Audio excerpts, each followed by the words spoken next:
J'ai empoisonné leur café ce matin-là. Pas avec du cyanure. Mais avec une vérité si amère qu'elle les a fait vomir leurs mensonges pendant des heures. Mon mari. Cet homme que j'aimais comme un vin rare vieilli en cave. Et ma meilleure amie. Cette vipère que j'appelais sœur. On but sans se douter que chaque gorgée était un clou dans le cercueil de leur petite idylle. Et maintenant, alors que je les regarde se tordre sur le sol de notre appartement haussmannien, je me demande, suis-je la criminelle? Ou simplement la justice que la vie a oublié d'apporter? Paris. Cette ville des amours éternels. M'a trahi avant eux. J'ai vu leurs regards se croiser dans le reflet d'un verre de Bordeaux. Et j'ai su que le poison était déjà en moi. Rampant comme la Seine sous les ponts voûtés. Le soleil filtrait à travers les rideaux de dentelle de notre chambre à coucher. Ce matin d'avril où tout a basculé. J'étais réveillé depuis l'aube. Le cœur battant comme un tambour de la garde républicaine lors d'une parade sur les Champs-Élysées. Antoine dormait encore. Son bras musclé enroulé autour de l'oreiller comme s'il serrait un fantôme. À côté de lui. Sur la table de nuit. Son téléphone vibrait discrètement. Un bourdonnement insidieux qui m'avait tiré du sommeil. J'avais tendu la main. Non pas pour le faire taire. Mais pour l'attraper. L'écran s'alluma. Et là. Comme une gifle en pleine rue Mouffetard bondée de marchés. Un message, cette nuit était divine. Reviens vite. Mon amour. Sophie. Sophie. Ma Sophie. Celle avec qui j'avais partagé des rires étouffés dans les backrooms enfumés des bars de Montmartre. Des confidences arrosées de champagne au rooftop du Shangri-La. Des larmes après l'avortement raté de mon premier amour à 20 ans. Sophie. Qui connaissait mes peurs les plus intimes, celles des araignées qui tissent leurs toiles dans les greniers des vieux immeubles parisiens. Celle de ne pas être assez pour un homme comme Antoine. Et maintenant. Elle signait ses messages mon amour à celui que j'avais épousé sous la pluie fine de la place de la Concorde. Il y a 5 ans. Je n'ai pas crié. Pas encore. J'ai posé le téléphone. Doucement. Comme on dépose une grenade dégoupillée sur un lit de roses. Mon esprit. Ce traître. A commencé à rembobiner les bobines de nos vies entrelacées. Les dîners à 3 où leur rire résonnait plus fort que le mien. Les week-ends à Deauville où elle empruntait sa chemise pour se changer. Les appels tardifs qu'il prenait en murmurant « c'est le boulot ». Tout collait. Comme les pièces d'un puzzle que j'avais refusé de voir. Par peur que l'image finale ne soit pas celle d'une famille heureuse. Mais d'une femme seule avec un verre de calvados amer. Je me suis levé. Pieds nus sur le parquet ciré qui craquait sous mon poids. Et je suis allé dans la cuisine. Le gaz sifflait doucement sous la cafetière. Un rituel matinal que nous avions perfectionné ensemble, Antoine au lait chaud. Sophie quand elle venait au noir corsé. J'ai versé l'eau bouillante. Ajouté les grains moulus. Et puis, dans un élan que je n'ai pas calculé, j'ai pris mon téléphone. Pas pour appeler la police. Non. Pour fouiller. Pour creuser dans les abysses numériques de leur trahison. Les messages dataient de 6 mois. 6 mois de « je t'aime » codés en émoji de cœur brisé. De photos volées dans notre lit conjugal. De rendez-vous dans des hôtels discrets du Marais. Elle ne se doute de rien. Avait écrit Antoine un soir après notre anniversaire de mariage. Où nous avions dîné au Fouquet's. Main dans la main devant les flashs des touristes. Parfait. Continuons. Avait répondu Sophie. Parfait. Le mot me brûlait la gorge comme un pernod trop fort. C'est là que l'idée de la revanche a germé. Non pas comme une fleur vénéneuse dans un jardin public. Mais comme une racine tenace sous le bitume de la rue de Rivoli. Pas de violence brute, je ne suis pas une héroïne de polar noir à la Simenon. Avec un revolver dans la manche. Non. Ma vengeance serait française, raffinée. Inexorable? Empoisonnée de mots et de silence. J'allais les forcer à avouer. À se voir tels qu'ils étaient, deux hypocrites dans un ballet de mensonges. Dansant sur la tombe de notre amitié. J'ai préparé le café. 2 tasses fumantes. Et je les ai posées sur le plateau en argent hérité de ma grand-mère normande. Antoine s'est réveillé. Étirant ses muscles d'avocat d'affaires. Habitué à plaider des causes perdues devant les tribunaux de la République. Bonjour. Ma chérie. A-t-il murmuré en m'embrassant la tempe. Un geste si habituel qu'il en était devenu invisible. Invisible?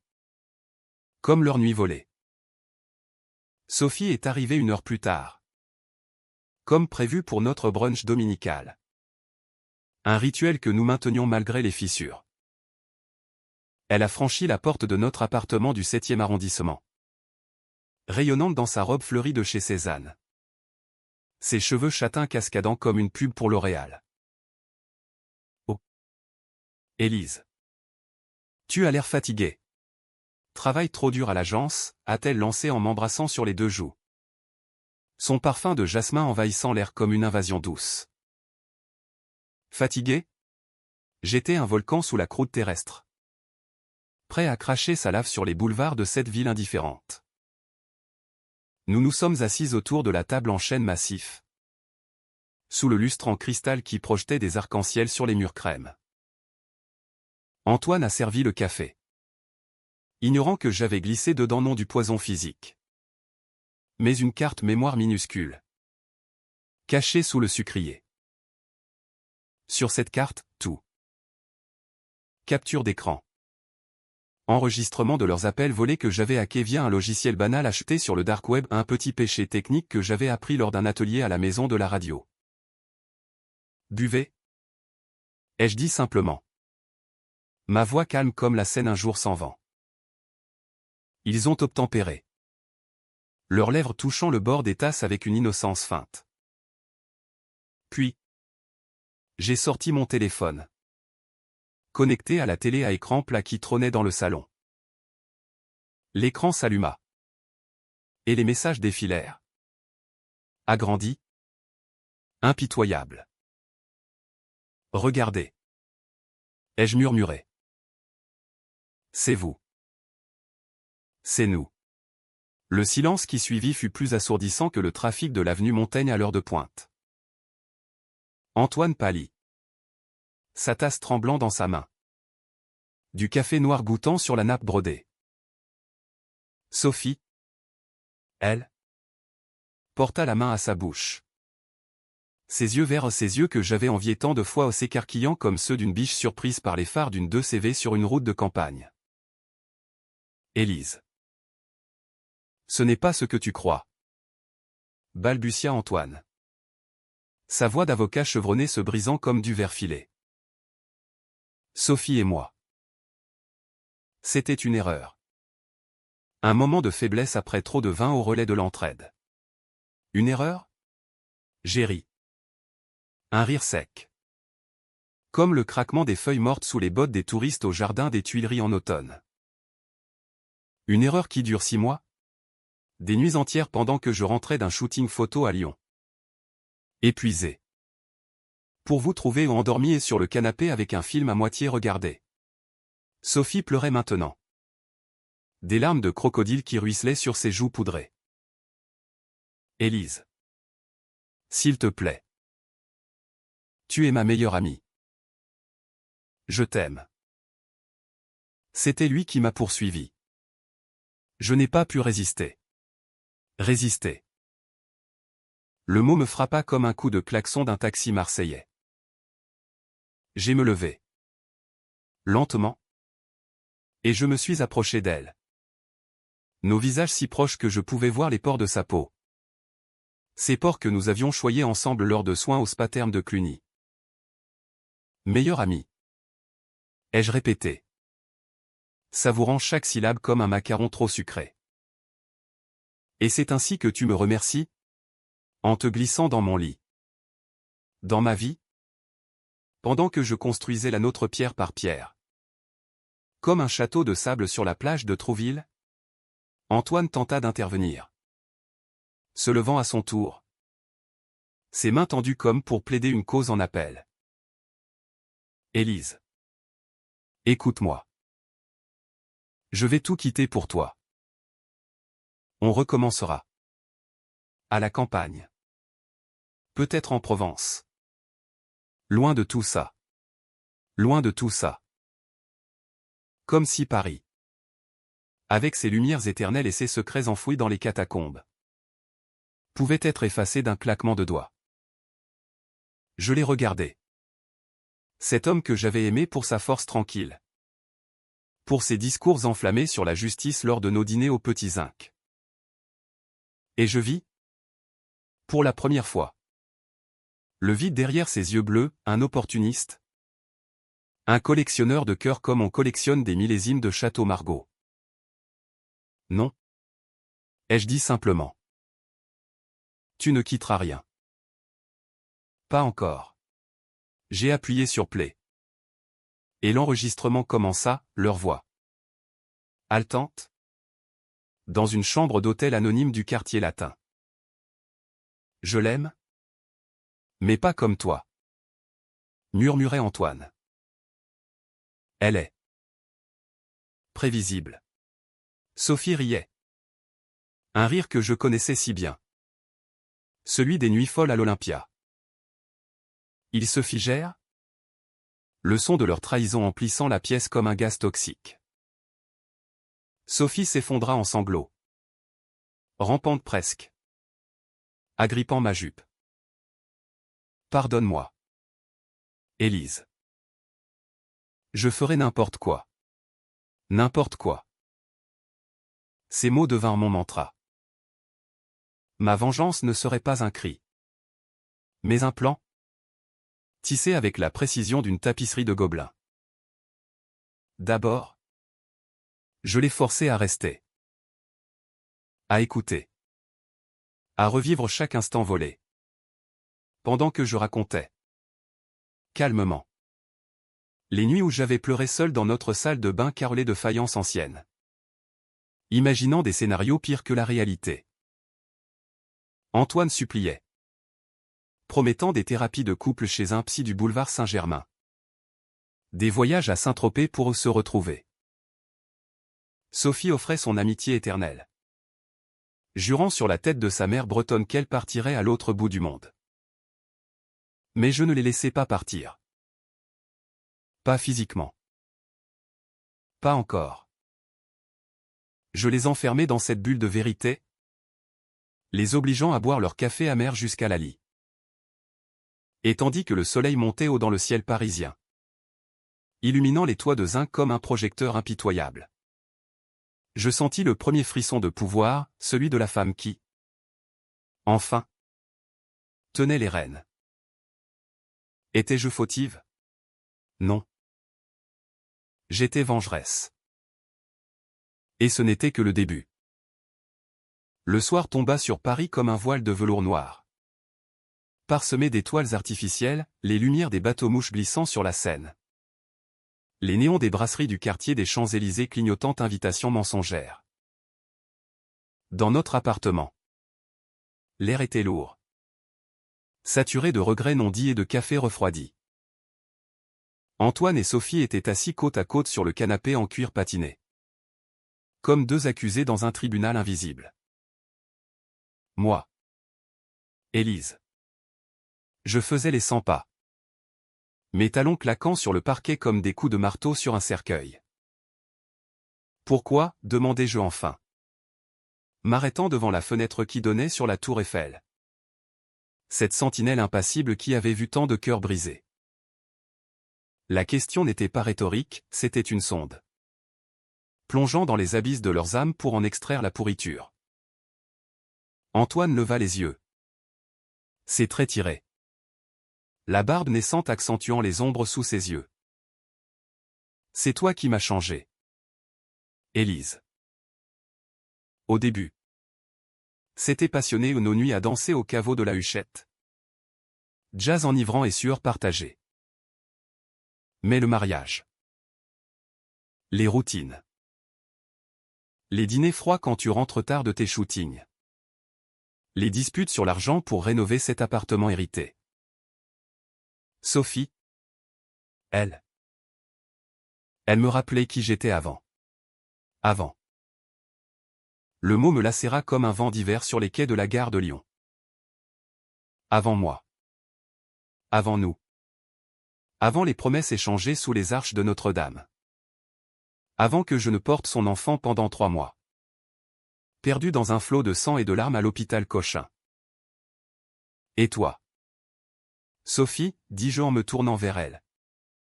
Ma voix un fil tendu prêt à rompre. Qu'est-ce qui t'a poussé à trahir la seule personne qui t'ait relevé après ton divorce? Quand ton ex t'avait laissé sans un sou dans un studio minuscule à Belleville? Elle renifla, essuyant ses yeux avec le dos de sa main. Étalant son mascara en traînées noires comme des cicatrices. La solitude. Élise. Tu as tout, un mari beau. Un job créatif à l'agence de pub sur les quais de Seine. Cet appartement qui sent le pain frais et le passé glorieux. Moi? Je suis graphiste freelance. À grappiller des contrats entre 2 vernissages ratés à Bastille. Antoine m'écoutait. Il me voyait. Je vis. Ces mots étaient des lames. Aiguisées sur l'enclume de l'envie.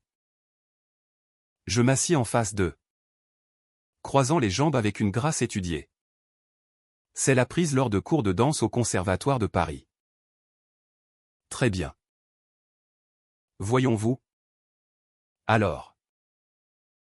Ce soir, nous allons jouer à un jeu. La vérité.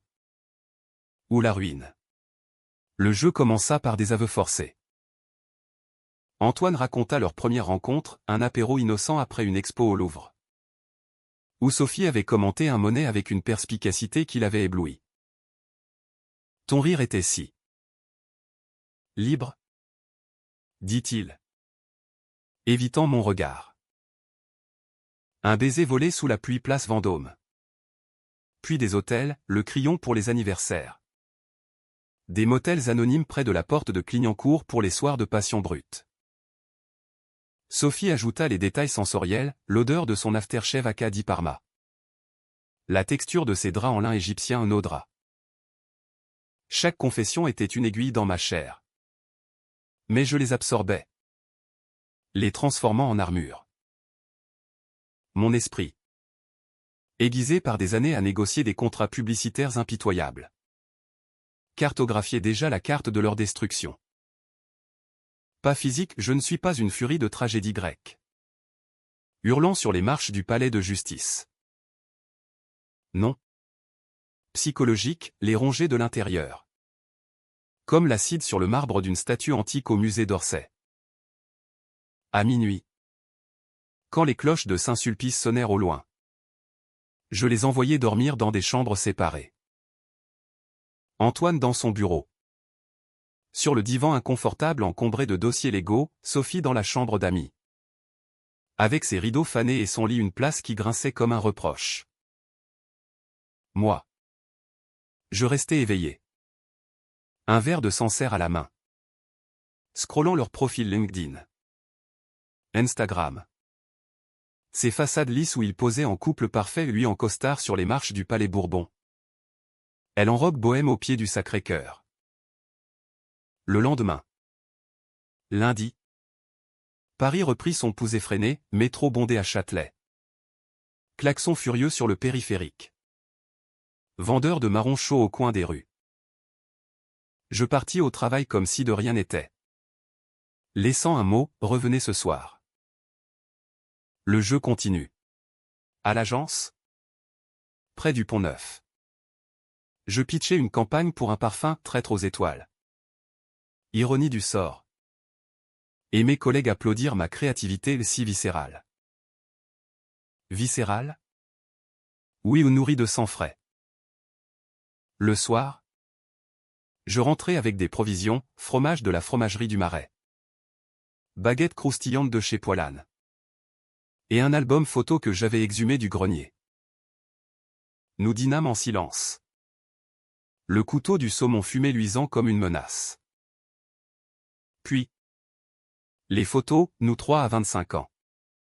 Hilar après une nuit au Moulin Rouge, notre mariage. Sophie en demoiselle d'honneur, portant mon voile comme une couronne d'épines. Regardez ce que vous avez sali, dis-je. Antoine craqua le premier. Élise. Divorce-moi. Prends tout, l'appart, la bagnole, la moitié de mes économies. Laisse-moi partir avec elle. Sophie hocha la tête, les yeux baissés. Partir. Comme si c'était si simple. Comme quitter un job pourri à la Défense. Mais je souris. Un sourire de Mona Lisa croisé avec une louve. Non. Vous restez. Parce que la vraie punition, c'est de vivre avec le poids. Antoine. Tu plaideras mon cas en public, un article dans Le Monde sur les infidélités des élites parisiennes. Anonyme mais reconnaissable. Sophie. Tu dessineras ma douleur, une expo solo à la Galerie Mact. Baiser volé. Où chaque toile hurle votre trahison. Ils protestèrent. Bien sûr. Antoine invoqua sa réputation. Forgée dans les couloirs feutrés du barreau de Paris. Sophie pleura sa liberté artistique. Étouffée par la culpabilité. Mais je tins bon. Nourri par une rage froide. Logique. Celle d'une Française qui sait que la revanche se savoure lentement. Comme un cassoulet mijoté des heures. Les jours suivants furent un tourbillon de tensions, appels anonymes à leurs amis communs. Savez-vous ce qu'ils font dans votre dos? Des posts cryptés sur Reddit. Sous le pseudo Parisienne brisée. Où je déversais des bribes de vérité. Attirant des milliers de vues et de commentaires viscéraux, venge-toi. Sœur. Sophie tenta de se suicider une nuit. Avalant des somnifères trouvés dans la pharmacie, je l'emmenai à l'hôpital Saint-Louis. Tenant sa main pâle. Murmurant, pas si vite. Tu dois souffrir comme moi. Antoine. Lui. Sombra dans l'alcool. Ses briefings matinaux au cabinet d'avocat devenant des beuveries solitaires au comptoir général. Je le regardais s'effondrer. Notant chaque fissure. Chaque mensonge qui s'effritait. Étais-je monstre? Peut-être. Mais dans les rues de Paris. Où l'amour se vend au coin d'une rue comme un croquis d'artiste raté. La monstruosité est relative. J'étais la gardienne de ma propre loi. La deuxième semaine de notre purgatoire personnel coïncida avec la fête de la musique. Ce chaos joyeux où Paris se mue en orchestre géant. Saxophone hurlant place de la Bastille. Accordéon valseur sous les platanes des grands boulevards. Mais dans notre appartement. La musique était discordante, gémissement de remords. Silence pesant comme le brouillard sur la Marne. J'avais transformé notre salon en tribunal improvisé. Avec un bloc-notes où je consignais leurs confessions quotidiennes. Un rituel aussi rigoureux qu'une messe à Sacré-Cœur. Dis-moi ce que tu ressentais. Exactement. Quand tu la touchais. Ordonnai-je à Antoine un soir. Alors que la pluie tambourinait contre les carreaux.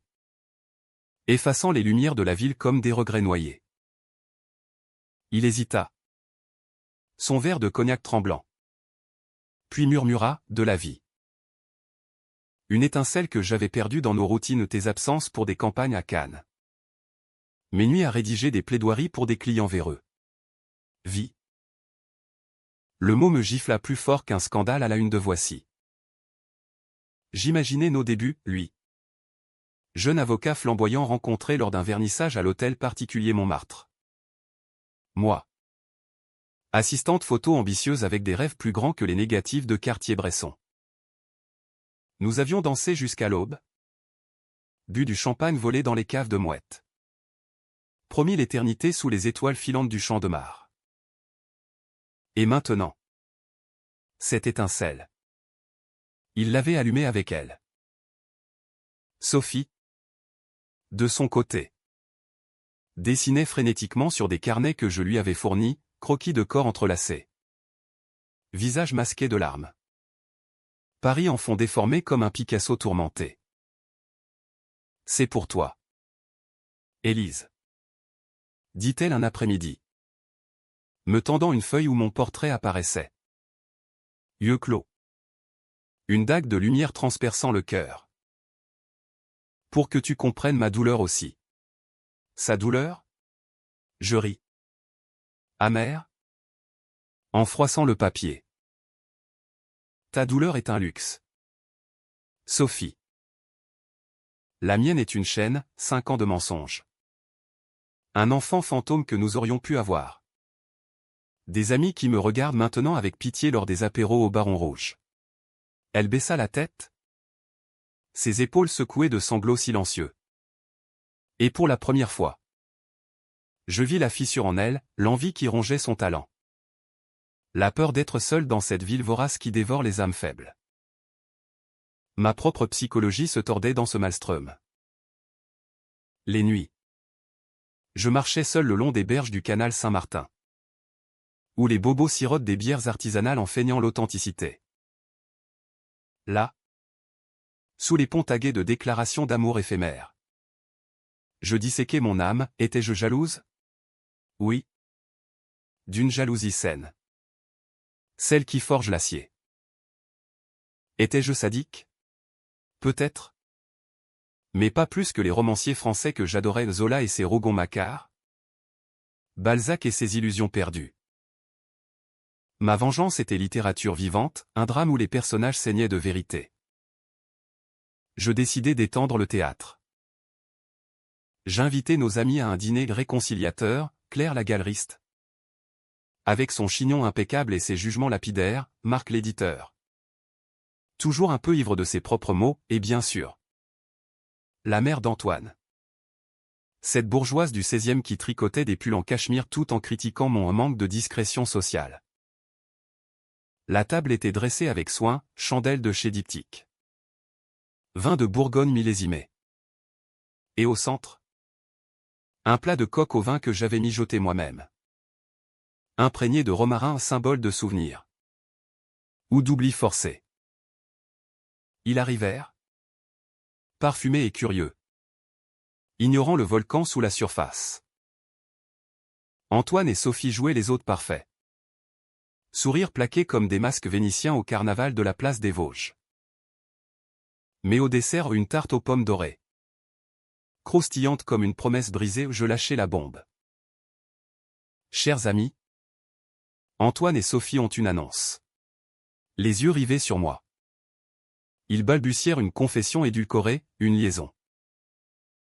Une erreur. Nous demandons pardon. Le silence fut électrique. Plus chargé que l'air avant un orage sur la colline de Montmartre. Claire étouffa un hoquet. Marc versa du vin avec une main tremblante. La mère d'Antoine pâlit sous son fond de teint Chanel. Comment as-tu su? Élise, demanda Claire. Ses yeux perçants comme des aiguilles de couture. J'ai toujours su. Mentis-je. Sereine.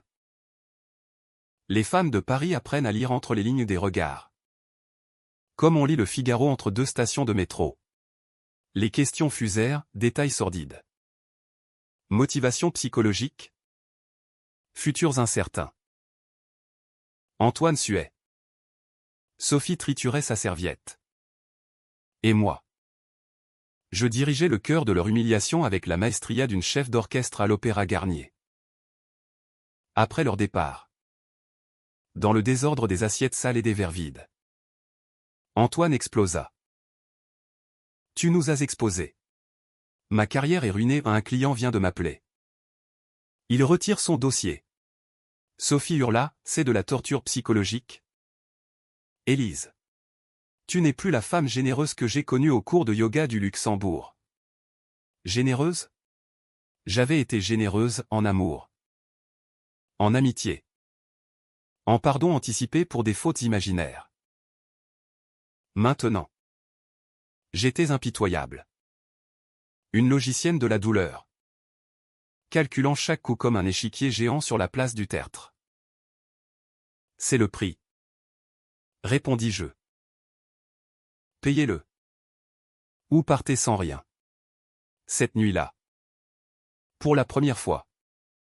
Je dormis dans notre lit conjugal. Seul. Les draps encore imprégnés de leur odeur mêlée au musc et trahison. Et tandis que Paris ronronnait au dehors. Sirènes lointaines et rires étouffés. Je sentis la transformation, de victime à architecte. La revanche n'était pas finie, elle s'enracinait. Profonde comme les fondations de la cathédrale Notre-Dame. L'été s'installa à Paris avec une indolence moite. Transformant les rues en fours, l'asphalte des boulevards Haussmann fondant sous les talons aiguilles. Les fontaines de la Concorde crachotant une eau tiède et futile. Notre appartement. Avec ses volets mi-clos. Devint une serre de tension, sueur de culpabilité.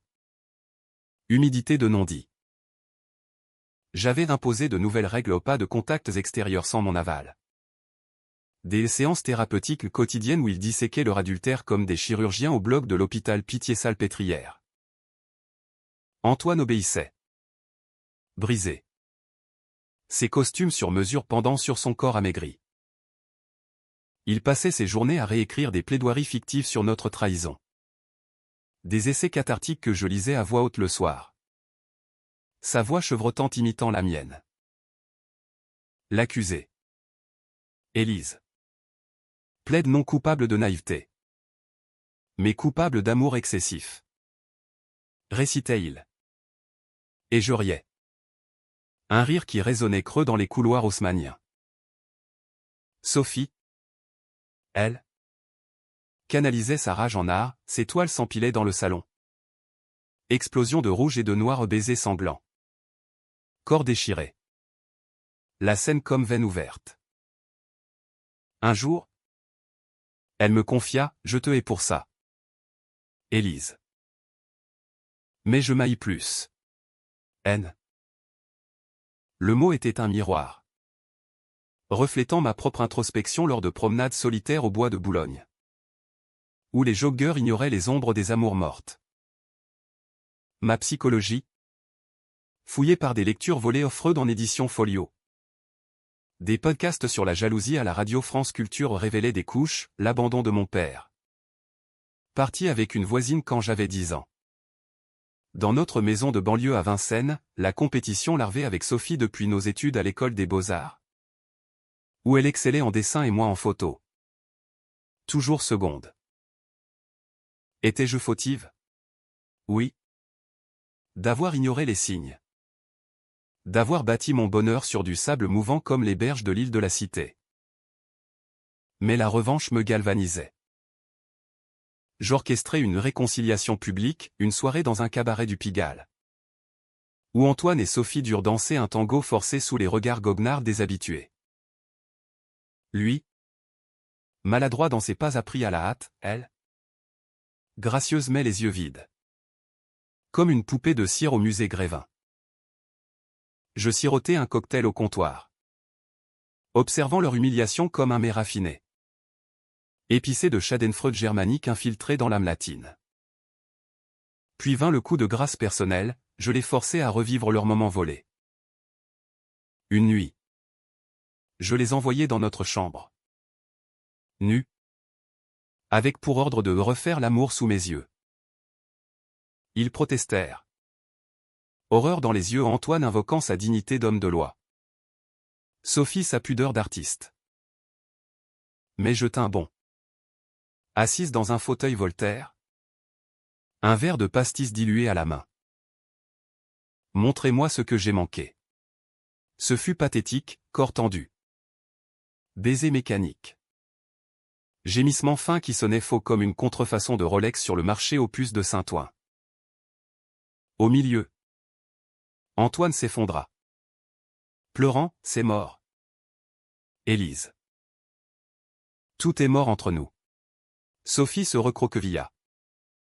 Murmurant, tu nous tues à petit feu. Petit feu. Comme les bougies de la Saint-Jean sur les quais de la Garonne. Mais ici, à Paris, c'était un brasier intérieur. Cette nuit marqua le tournant, au lieu de triomphe. Je ressentis un vide. Un écho de leur propre désolation. Était-ce la limite de la vengeance? Quand la douleur infligée rebondit. Comme une balle de ping-pong sur les tables des troquets de Ménilmontant. Le lendemain. Je l'ai libéré partiellement, Antoine reprit le travail. Sous surveillance de tracker GPS sur son iPhone, Sophie des commandes freelance. Mais avec moi en auditrice de ses appels. La ville? Indifférente. Continuait son ballet, Fashion Weeks à la porte de Versailles. Où je shootais des mannequins émaciés reflétant ma propre maigreur, festival de jazz à la Défense. Où les notes blues m'apaisaient comme un baume. Pourtant. Les fissures s'élargirent. Un soir, rentrant d'un dîner avec Claire qui m'avait confié son propre adultère passé. Un secret de plus dans le tiroir des commodes parisiennes. Je trouvais Antoine et Sophie en pleurs mutuels dans la cuisine. On t'aime encore? À notre façon. Dit-il. Laisse-nous réparer. Réparer. Comme un vase Ming brisé au Louvre. Je sentis la tentation, pardonner. Reconstruire sur des ruines fumantes. Mais la logicienne en moi au sel forgé dans les négociations acharnées de l'agence calcula les risques, 70% de rechute. D'après un article lu sur Psychologie Magazine. Non. La vraie punition viendrait de l'extérieur, un mail anonyme à son cabinet. Avec preuve jointe, un post sur un forum d'artistes. Taguant Sophie comme la voleuse de cœur. Paris. Témoin muet. Bruissé de mes machinations, pigeon picorant les miettes de baguette près de la Sorbonne. Où j'avais jadis rêvé d'une vie sans fêlure. Étais-je en train de devenir menteuse? Manipulatrice? Peut-être. Mais dans ce drame intime. La psychologie humaine est un labyrinthe, on entre pour se venger. On en sort changé. Ou brisé. Automne enveloppa Paris d'un manteau ocre et rouille. Feuilles mortes tourbillonnant comme des souvenirs fanés sur les allées du jardin du Luxembourg. Où les chaises vertes attendaient des amoureux illusoires. Notre triptyque Antoine. Sophie. Moi s'était mué en quatuor avec l'ombre de la loi, j'avais consulté un avocat discret. Rue de Tournon. Pour entamer une procédure de divorce aux torts exclusifs d'Antoine. Avec pension alimentaire généreuse et garde des biens. C'est logique? Madame? Avait dit me. Duval? Ses lunettes pincénées luisant sous la lampe de bureau. En France? L'adultère pèse lourd dans la balance. Logique. Mon mantra. Gravé dans le marbre de ma résolution. Mais la psychologie? Cette traîtresse. Ourdissait des contre-coups, insomnie hantée par des rêves où je les tuais. Non avec des mots. Mais avec des regards, leurs yeux suppliants se vidant de vie comme des huîtres sur un plateau de chez Prunier. Je consultais un thérapeute moi-même. Un certain docteur. Laurent au boulevard Raspail. Qui disséquait ma rage, c'est une boucle de trauma. Élise.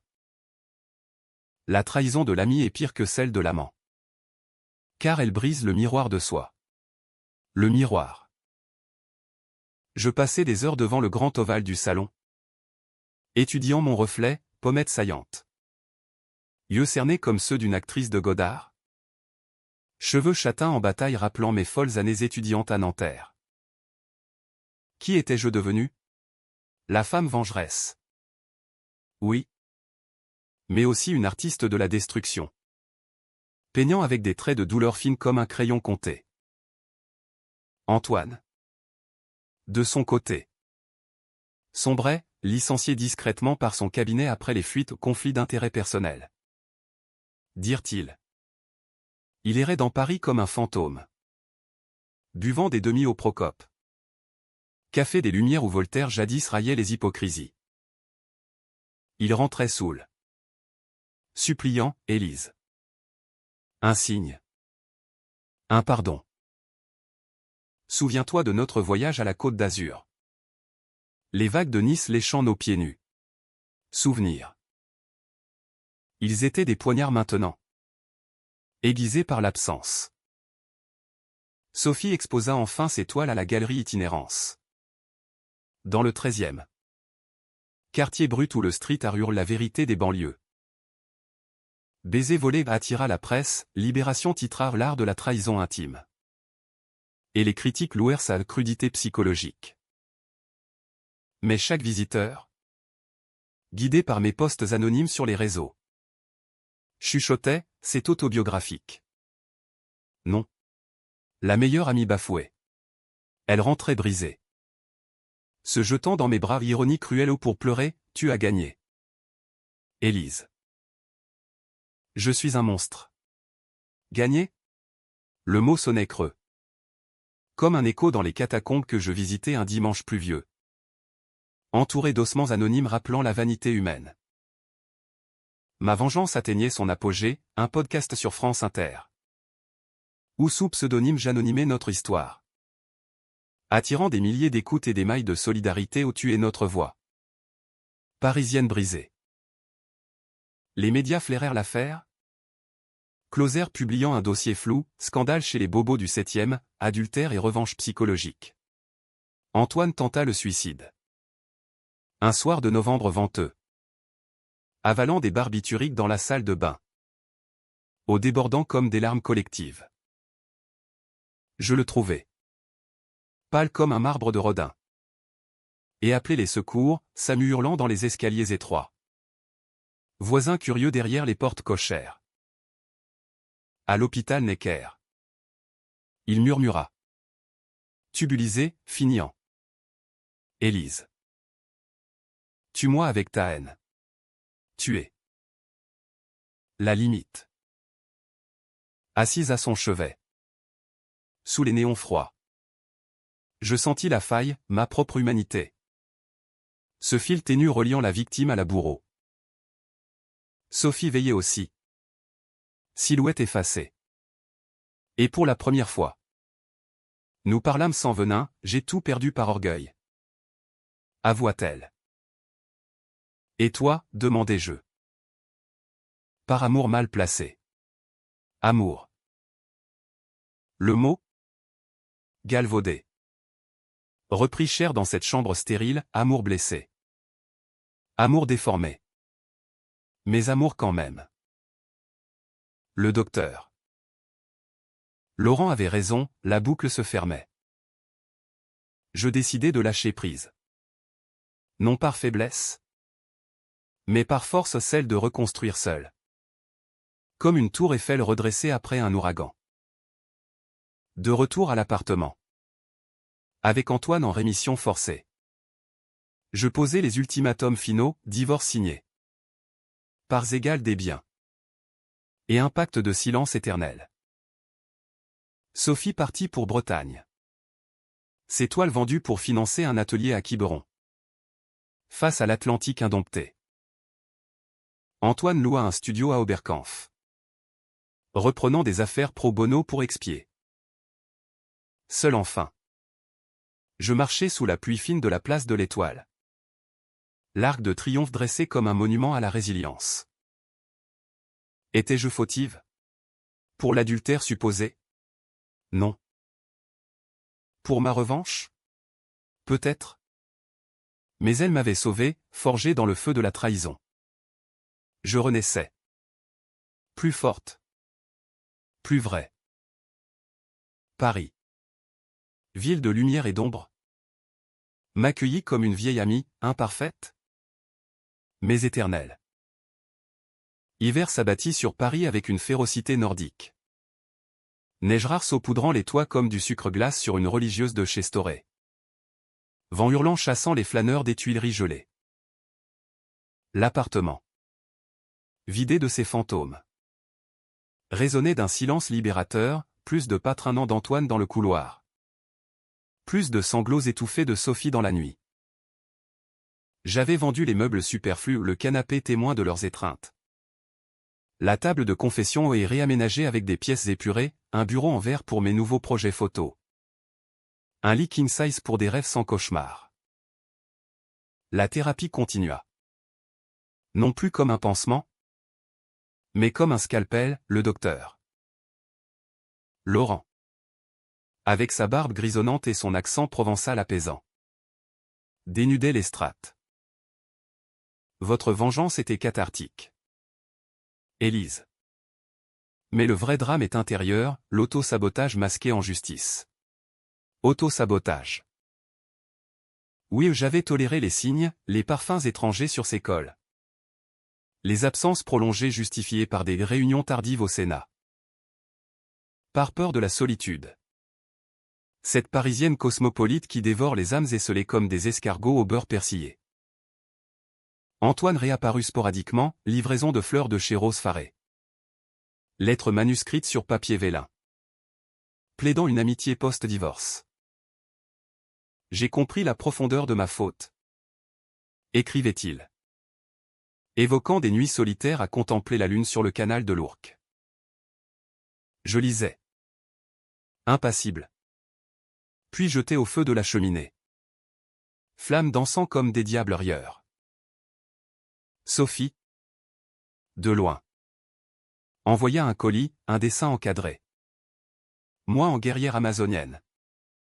Épée levée contre un duo d'ombre. Pour te rappeler ta force. Notait-elle. Force. Je l'accrochai dans l'entrée. Miroir de ma renaissance, shooting pour Vogue sur les thèmes résilience urbaine. Article dans Elle sur l'art de rebondir après la trahison. Paris. Toujours. Comme toile de fond, ces cafés chauffés où je sirotais des espressos solitaires. Observant les couples se former et se briser comme des vagues sur l'île Saint-Louis. La question originelle suis-je fautive? S'estompa. Dissoute dans le temps comme de l'encre sous la pluie. Fautive de quoi? D'avoir aimé trop fort? D'avoir vengé trop durement? La psychologie humaine. Ce puzzle freudien enseigne que la faute est relative, dans le drame de la vie. Nous sommes tous acteurs et victimes. Jouant nos rôles sous les projecteurs impitoyables de la scène. Un soir de Noël. Lumière scintillante sur les Champs-Élysées comme un collier de perles factices. Je dînais seul autour d'argent. Commandant un canard pressé saignant. Symbole de passions écrasées. Un homme s'approcha, grand. Yeux verts comme ceux de Sophie mais sans la trahison. Un photographe de passage de Lyon. Nous parlâmes vain. Ah. Les cicatrices invisibles des cœurs. Pas d'amour immédiat au trop tôt. Mais une étincelle. Pure. Sans poison. Dehors. La ville chantait, chorale à la Madeleine. Patineur sur les pistes éphémères de l'hôtel de ville. Je marchais. Manteau relevé contre le froid mordant. Sentant le poids s'alléger. La revanche m'avait coûté, amitié perdue. Illusion brisée. Une part de douceur. Mais elle m'avait donné, une voix. Une armure. Une liberté farouche comme les vents de la butte Montmartre. Étais-je heureuse? Pas encore. Mais en paix? Oui. Dans cette ville de drames éternels. Où l'amour est un opéra bouffe et la haine un ballet tragique. J'avais dansé ma partition. Et maintenant? Le rideau tombait doucement. Laissant place à un nouveau acte, le mien. Seul. Radieux. Parisien jusqu'à la moelle.